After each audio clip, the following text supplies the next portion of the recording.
जिसने भी कानून को हाथ में लेने का प्रयास किया, जो भी राह चलते हुए राहगीर पर हमला करेगा, जो भी बेटी की सुरक्षा पे सेंध लगाने का कार्य करेगा और जो भी व्यापारिक प्रतिष्ठानों में आगजनी करने का दुस्साहस करेगा, जो भी पर्व और त्योहारों में उपद्रव करेगा, उसको हम पहले से इस बारे में कह देंगे कि उसको बिना मांगे जहन्नुम में जाने का टिकट हम काट करके दिला देंगे। ये वही लोग हैं जिन्होंने उत्तर प्रदेश की भ्रष्ट सरकारों के साथ मिलकर के उत्तर प्रदेश के सामने पहचान का संकट खड़ा किया था। ये वही लोग हैं जिन्होंने उत्तर प्रदेश को बीमारू राज्य बना दिया था।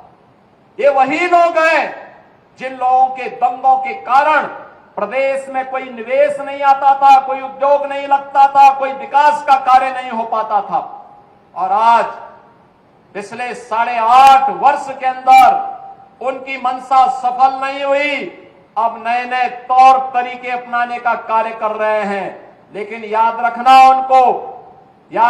होगा, वे जितना सोचते हैं उससे ज्यादा हमारी पहले से तैयारी रहती है। और जब भी दुस्साहस करेंगे ऐसे ही पिटोगे जैसे बरेली के अंदर। उत्पातियों और उपद्रवियों को पता लगेगा कि 7 पीढ़ियां याद आएंगी उनको, क्योंकि कभी कभी बुरी आदतें जाती नहीं लोगों के, तो उसके लिए उनकी डेंटिंग पेंटिंग करवानी पड़ती है कायदे से, जिससे उनकी बुरी आदतों को हम ठीक कर सके।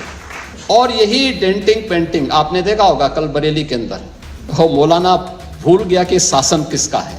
वो ये मानता था धमकी देंगे और हम जबरदस्ती जाम कर देंगे। हमने कहा जाम नहीं होगा, कर्फ्यू भी नहीं लगेगा, लेकिन कर्फ्यू का सबक तुम्हें ऐसा सिखा देंगे कि तुम्हारी आने वाली पीढ़ी दंगा करना भूल जाएगी। जिनको शांति अच्छी नहीं लगती, कल्याण अच्छा नहीं लगता,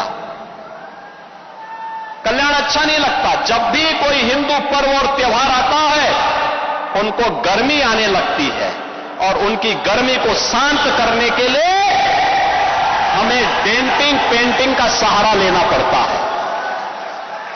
आई लव मोहम्मद कह करके अव्यवस्था और आगजनी तोड़फोड़ का सहारा ले रहे हैं।